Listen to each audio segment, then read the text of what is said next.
e hoje vamos falar sobre a possível saída de Christian Horner da Red Bull e qual a real diferença entre McLaren e Red Bull. A permanência de Christian Horner na Red Bull segue sendo um dos assuntos mais quentes dos bastidores da Fórmula 1 em 2025.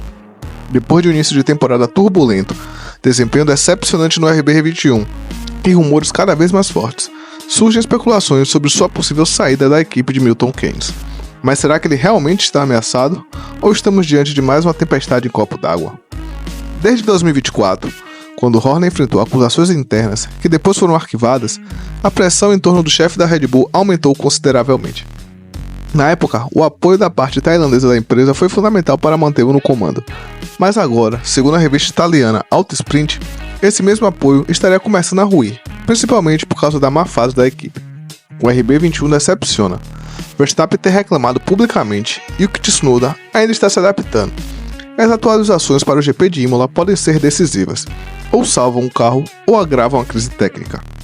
Em meio a isso, a Autosprint aponta que o apoio tailandês estaria diminuindo, e nomes como Helmut Marko e até mesmo Oliver Oakes, ex-chefe da Alpine, surgem como possíveis substitutos. Mas é aí que entra a reviravolta. De acordo com o site GP Blog, essa história não se sustenta. Fontes próximas à equipe e a do próprio Horner garantem que ele segue firme no cargo e que nome como Oakes não tem qualquer ligação com a possível transição. A saída de Oakes da Alpine teria acontecido por outros motivos, e os boatos sobre sua chegada à Red Bull seriam infundados. No fim das contas, Christian Horner continua no comando da Red Bull, ao menos por enquanto.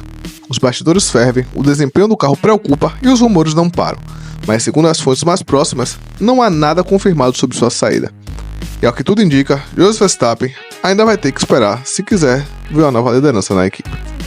E aí, você acredita que Horner ainda é o nome certo para liderar a Red Bull? A pressão é justa ou exagerada? Deixe sua opinião nos comentários, não se esqueça de curtir, compartilhar e se inscrever no canal. Vamos rumo aos 1.500 inscritos até a próxima corrida. E agora vamos falar sobre a diferença entre McLaren e Red Bull. A pergunta que está ecoando pelo paddock da Fórmula 1: qual é o tamanho real da diferença entre McLaren e Red Bull em 2025? Depois do que vimos em Miami, fica difícil esconder. A Red Bull está com dificuldades, e não é somente uma fase ruim. Os problemas parecem mais profundos. Verstappen até consegue uma pole ou outra, mas na corrida, a McLaren entra em outro planeta. Agora a gente vai destrinchar o que está acontecendo com o RB21, porque a McLaren virou o novo monstro do grid e essa sua vantagem pode ir além da temporada de 2025. Nas primeiras 6 etapas do ano, a tendência é clara. Max Verstappen é um piloto extraordinário e consegue salvar uma volta na classificação aqui e ali, como fez em Jeddah, Suzuka e Miami. Mas quando chega no domingo, a coisa muda. A Red Bull simplesmente não tem resposta para o ritmo da McLaren em corrida, e tudo gira em torno de uma palavra mágica: pneus. Segundo o próprio chefe da McLaren, André Stella, o MCL39 é difícil de lidar numa volta rápida, principalmente com a dianteira estável, mas se transforma quando a corrida começa. O segredo: conservação extrema dos pneus. Isso não é chute. Foi essa arte obscura, como Stella chama, que permitiu a McLaren colocar Verstappen 40 segundos de desvantagem no GP de Miami. Isso mesmo, 40 segundos. No circuito de baixa degradação como Jeddah, a Red Bull ainda respira, mas quando o calor bate, como no Bahrein nos Estados Unidos, o carro sofre. Os pneus superaquecem e o ritmo despenca, e o desempenho desaparece. E aí entra outro ponto importante: as suspeitas nos bastidores. A Red Bull tem usado câmeras térmicas para observar o comportamento do sistema de freios da McLaren. O motivo?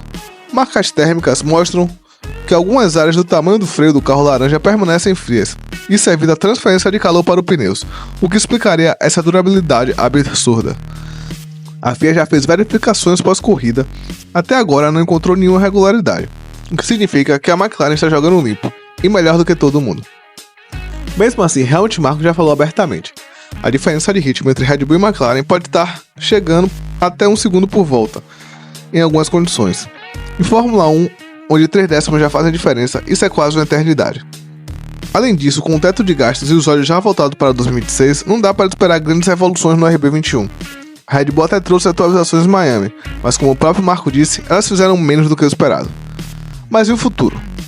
A boa notícia, ou má, dependendo de quem você torce, é que o conhecimento da McLaren pode ser carregado para 2026. Segundo Stella, os princípios do controle térmico, equilíbrio e gerenciamento de pneus continuam válidos, mesmo com o novo regulamento em novos carros, ou seja, o domínio laranja pode não ser passageiro. Resumindo, a McLaren tem um carro mais eficiente em ritmo de corrida, A Red Bull entende o problema, mas ainda está longe da solução. Verstappen está correndo no limite, enquanto Norris e Piastri parecem sob controle, e o mais preocupante para os rivais, isso pode se estender para 2026. A briga no topo mudou, a Red Bull deixou de ser o alvo a ser batido e agora é a caçadora. Se quiser voltar a liderar, vai precisar fazer mais do que trocar o assoalho.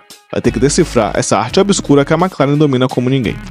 E aí, você acha que a McLaren já é a favorita para os 2 títulos em 2025? Verstappen ainda tem chance e Red Bull consegue reagir? Comenta aqui embaixo, se inscreve no canal, ativa o sininho para não perder nada. Vamos rumo aos 1.500 inscritos, até a próxima corrida.